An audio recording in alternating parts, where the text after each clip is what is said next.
कया चक्षुरुन्मीलितं येन तस्मै श्री गुरवे नमः।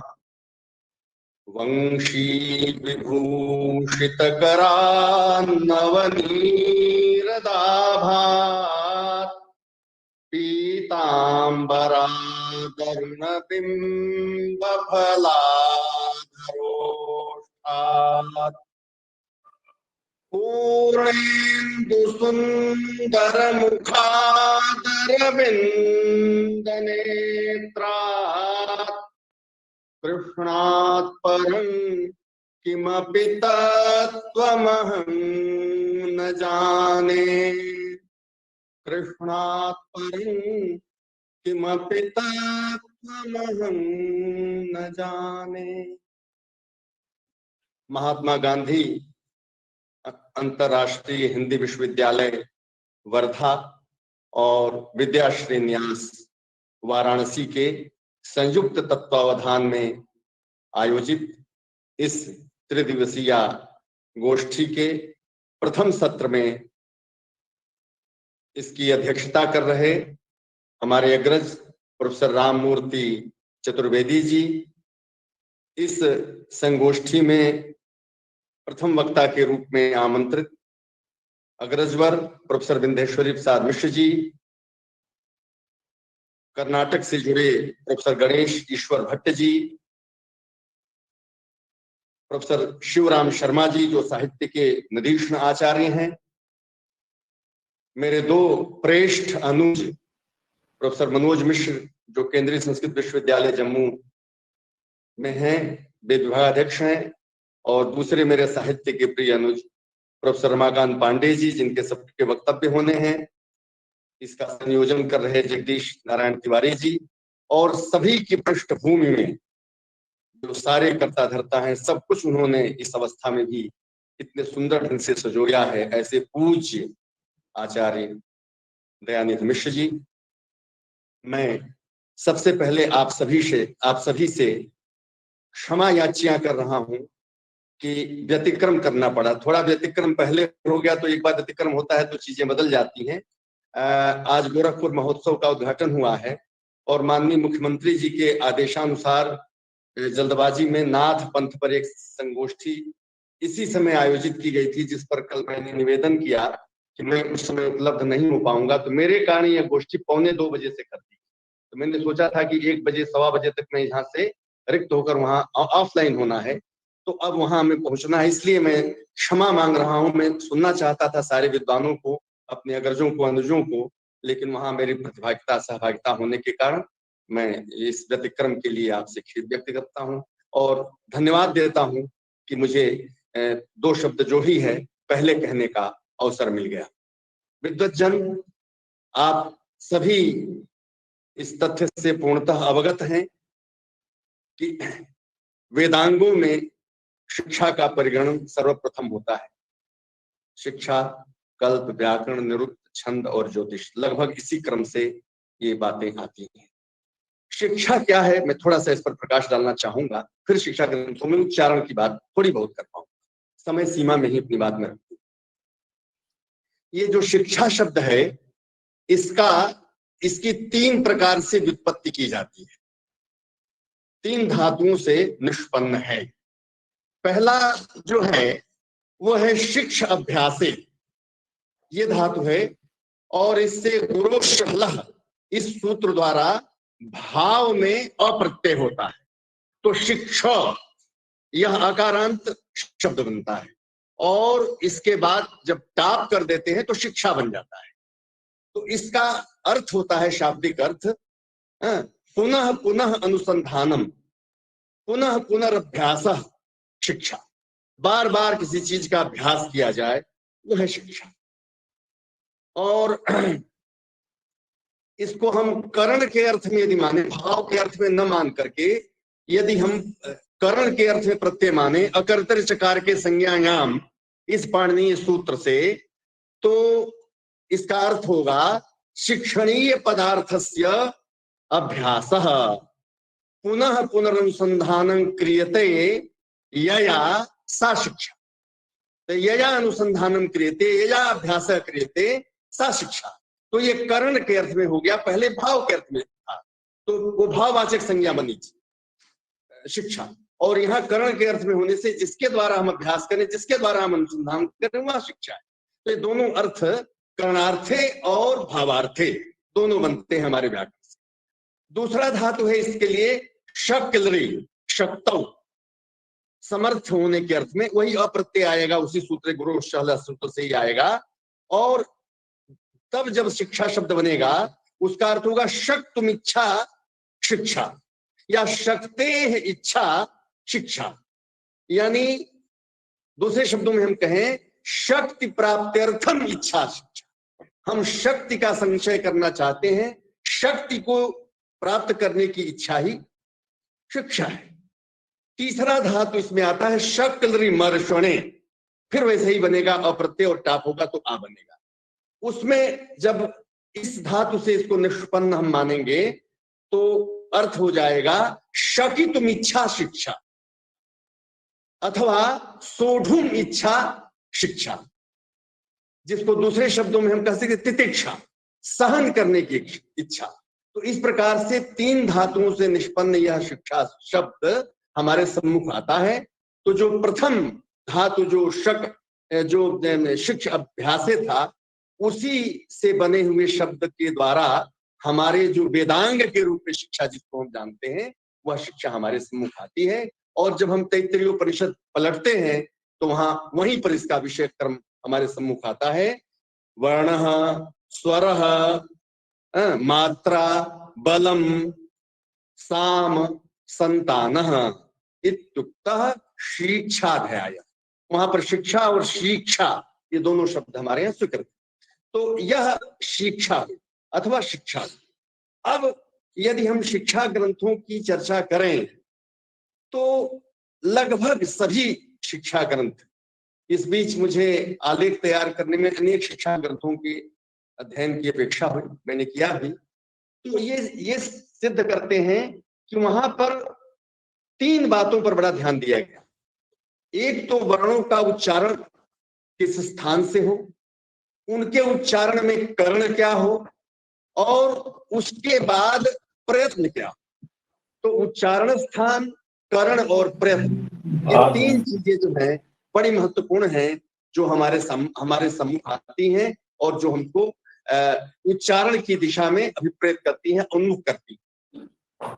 और अनेक शिक्षा ग्रंथों में देखिए, जहां उच्चारण हमारा स्खलित हुआ, जहां उच्चारण करने में कोई त्रुटि हुई, वहां शब्द ब्रह्मत्व नष्ट हो गया, विच्छिन्न हो गया, और जो अभिप्रेत अर्थ हमारा है वह अभिप्रेत अर्थ हमको प्राप्त नहीं होगा।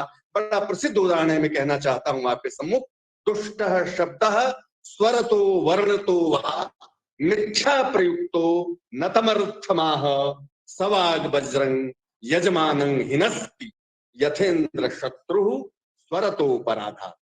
बंधुओं, एक स्वर का स्खलन हो गया, आद्युदात्त होने के बजाय अंतोदात्त होकर तत्पुरुष समास हो गया, जिसे बहुब्रीहो प्रकृति स्वरम प्रकृत्या पूर्व पदम, पूर्व पद में जो उदात्त होना चाहिए था वो अंतोदात्त हो गया और समास बदल गया। समास बदल जाने से अर्थ बदल गया और यज्ञ का आहर्ता स्वयं अपने ही द्वारा अनुष्ठित यज्ञ से बेहद नष्ट हुआ। ये इसकी महत्ता है। आप सोचे कि एक स्वर, तो आज तो बड़ा दुख है, बड़ा खेद मुझे है कि संस्कृतज्ञ लोग भी असंस्कृत उच्चारण कर रहे हैं और असंस्कृत उच्चारण के बाद दोष देते हैं कि यह मंत्र फलदायी नहीं हुआ। बंधुओं, वो मंत्र जब स्वात्मा में स्वात्मनिष्ठ होकर अपने स्वरूप में उपस्थित होकर अगर उच्चरित नहीं हुआ तो वो फल कैसे देगा। और क्यों हम फल की अपेक्षा करते हैं, तो हम अपने अंदर नहीं झांकते हैं कि हमने उस मंत्र को विहत कर दिया, नष्ट कर दिया, समाप्त कर दिया, निर्बीज कर दिया, निश्चेष्ट कर दिया, और उम्मीद करते हैं कि वह मंत्र हमारी रक्षा करेगा। कभी रक्षा नहीं करेगा। इसलिए आज के इस घोर कलिकाल में मैं अभ्यर्थना करना चाहता हूं संस्कृत के आचार्यों से कि वो कम से कम अपने विद्यार्थियों को कोई शास्त्र पढ़ाएं न पढ़ाएं, शुद्ध उच्चारण करना अवश्य बताएं, क्योंकि एक ही शब्द अगर शुद्ध उच्चारित है दोनों कह लीजिए आप, तो वह कहीं न कहीं जब धर्मराज के यहाँ हमारा हिसाब किताब होगा, उस हिसाब किताब में कहेगा कि इसे आप नरक में मत भेजिए, इसे आप यातना मत दीजिए, इसने मेरा शुद्ध उच्चारण किया था, मुझको ठीक से पढ़ा था, इसीलिए एक शब्द सम्यक ज्ञातः सुप्रयुक्तः स्वर्गे लोके कामधुक बहुत कहा गया है। स्वर्ग में तो कामधुक होगा ही, लोक में भी कामधुक होगा। ये उच्चारण की महत्ता है। हमारे यहाँ पाराशरी शिक्षा में बड़ा स्पष्ट कहा गया है, अशुद्ध पठनाच्चैव नैव मोक्षं प्रपेदिरे तस्मात् सर्व प्रयत्नेन शुद्ध पाठी भवेत् द्विजः। जो द्विजन्मा है इनको शुद्ध उच्चारण करके पाठ करना चाहिए, ये पाराशरी शिक्षा कहती है। उसी पाराशरी शिक्षा में कहा गया है, एवं ज्ञात्वा पठेद यस्तु स गच्छेद वैष्णवं पदम, वैष्णवं पदम गच्छेद न मे प्रियो द्विजः कश्चित शुद्ध पाठी पति प्रिय। शुद्ध पाठी भगवान ने कहा है हमको प्रिय है, यही बात पाराशरी शिक्षा में फिर से कही गई है। और वर्ण रत्न प्रदीप शिक्षा कहती है, स्थानं च, अभी मैंने चर्चा की थी, स्थानं च करणं मात्रा सम्यक उच्चारणं तथा यो न वेद स निर्लज्जः पठामीति कथं वदेत्। जो पढ़ना नहीं जान रहा है, न स्थान जान रहा है, न कर्ण जान रहा है, न मात्रा जान रहा है, न साम जान रहा है, न संतान जान रहा है, न प्रयत्न जान रहा है, और उसके बाद से कहता है मैं पढ़ रहा हूं, वो निर्लज्ज कैसे अपने को पाठक कह सकता है, कैसे अपने को पढ़ने वाला कह सकता है। इस प्रकार से अशुद्ध पाठी की घोर निंदा की गई है।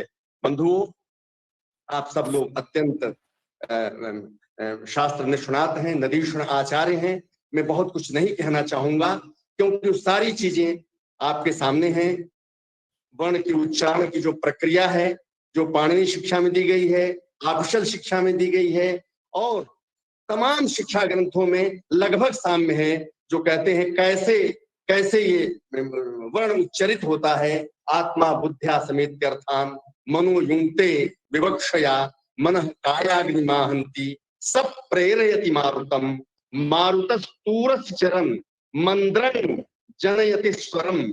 और आगे इसको तीनों स्वरों के बाद में करने के बाद कहते हैं, सोदीर्णो मूर्ध्य विहितो वक्त्रमापत्य मारुतः वर्णान् जनयते।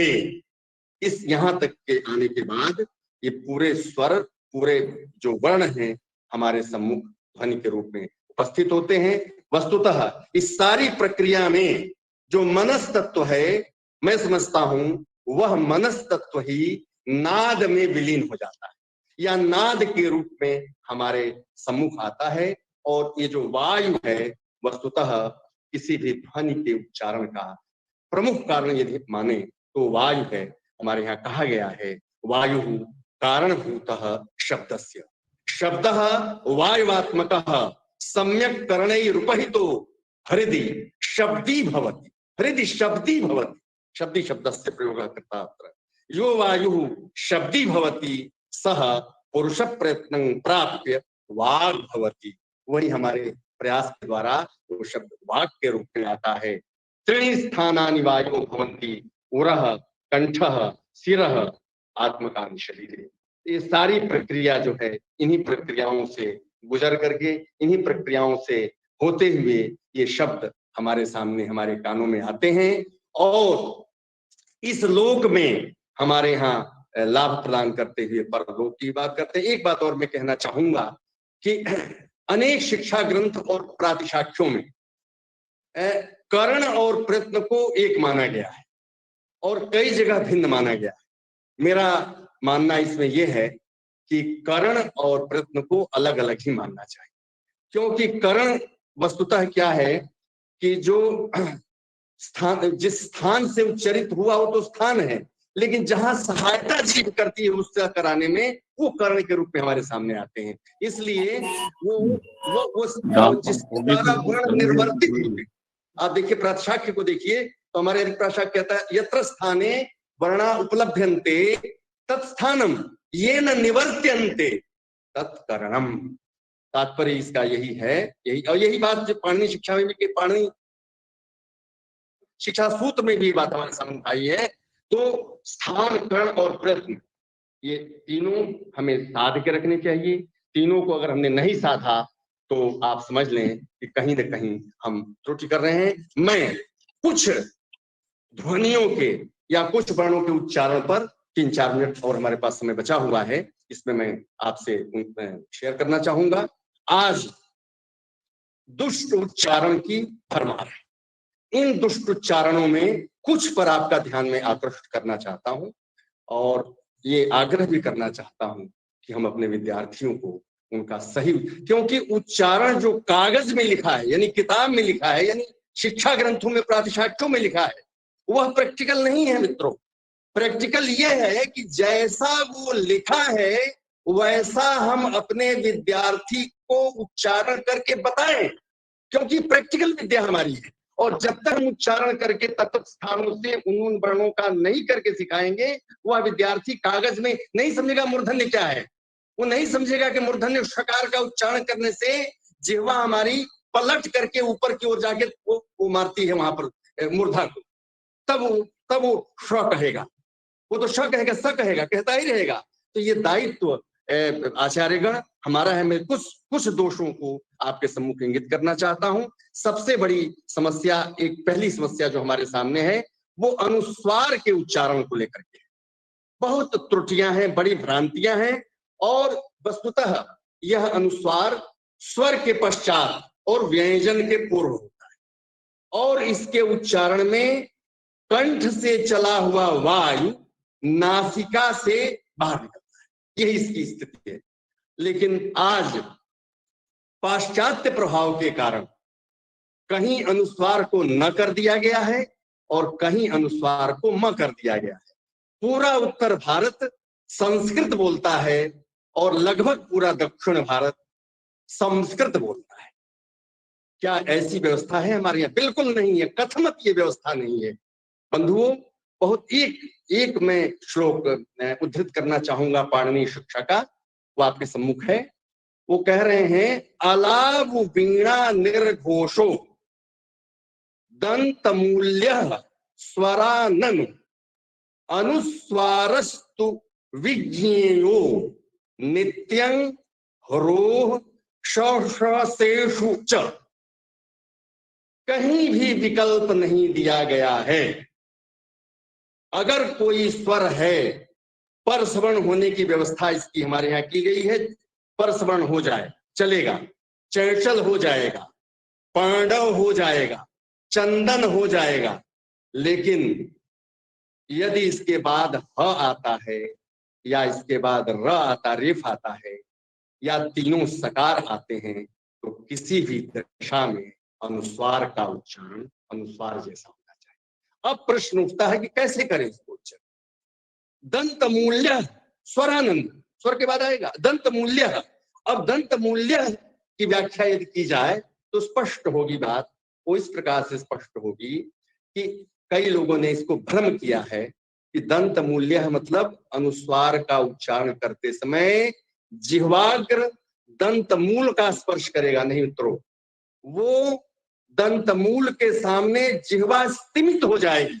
उपट ने स्पष्ट कहा है शाक्य के भाष्य में, स्पष्ट करते हैं कि तत्र जिह्वा स्तिमिता भवति, निश्चल हो जाती है, रुक जाती है। और आप करके उच्चारण देखिए प्रयोग द्वारा, आप समझ जाएंगे। आज हमारे यहाँ कंस, हंस, वंश, दंश, संसार, संस्कृत, संस्कृति, इस ढंग के उच्चारण हो रहे हैं। और दक्षिण जाइए तो कंस, वंश, दंश, हंस, मीमांसा, संहार, इस ढंग के उच्चारण होते हैं। लेकिन इसको हम अनुस्वार रहने दें और जीव को दंतमूल के सामने ले आकर स्तिमित कर दें, तो हम कहेंगे कंस। आप देखिए जीभ हमारी रुक रही है। कंस, हंस, वं, जहां बोल रहे हैं अनुस्वार, वहां जीभ एकदम स्टेशन हो जा रही है, रुक जा रही है और कहीं हिल नहीं रही है।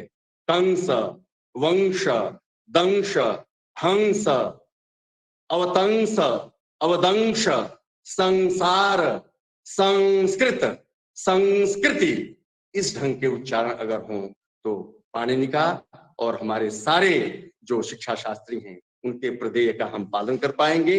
इसी प्रकार कुछ शब्द हैं जहां ह का संयोग होता है, बाद में नौ व इत्यादि आते हैं। मध्याह्न कहा जाने लगा है, मध्याह्न को, अपराह्न को अपराह्न कहा जाने लगा है, बाह्य को पहले यह बाद में कहते हैं, ब्रह्म कहने में ब्रह्म कहने भी लगे हैं और लिखने भी लगे हैं। अगर इसी प्रकार से हम प्रयोग करते रहेंगे तो बंधु ये आप समझ जाएं कि कहीं न कहीं विघटन होगा। बहुत सारे उदाहरण मेरे सामने हैं। मैं 5 मिनट अपनी समय सीमा से अधिक लिया हूं। महाकाल की नगरी में का सेवक हूं, मैं समय की मर्यादा का पालन करता हूं। ये बात हो तो कई घंटे भी होती रहे तो समाप्त नहीं होगी। आप लोगों ने इन बड़े विद्वानों के बीच मुझ जैसे एक साधारण शिक्षु प्रशिक्षु विद्यार्थी को भी अवसर दिया कि वह कुछ बोल पाए, और इसकी आवश्यकता नहीं, आवश्यकता आपने अनुभव की। मेरे जैसा विद्यार्थी भी कुछ इन जो विद्वान तो नहीं, जो शोधार्थी हैं, जो हमारे छात्र हैं, उनको कुछ दे पाएगा। आपने मुझे समझा। मैं आप सबके प्रति अपनी प्रणति निवेदित करते हुए भूयो भूयः श्री दयानिधि मिश्र जी के चरणों में प्रणामांजलि देता हूं। और तन मुखे नैव पूज्यवर प्रोफेसर जो आज हमारे बीच दिवंगत हैं, बड़ा स्नेह करते थे मुझसे। उज्जैनी जब भी आते थे, मैं व्यक्तिगत रूप से, वो जहां रहते, चाहे नर्मदा प्रसाद उपाध्याय के यहाँ रहते थे, चाहे मोहन गुप्त जी के यहाँ रहते थे, बार बार बुलाते थे, कई बार भोजन कराया अपने साथ। मैं ऐसे दिवंगत पुण्य श्लोक और भगवत धाम में निवास करने वाले पूज्य पंडित विद्यानिवास मिश्र जी के श्री चरणों में अपनी प्रणति निवेदित करते हुए वाणी को विराम देता हूं। बहुत बहुत धन्यवाद, बहुत बहुत प्रणाम, नमस्कार।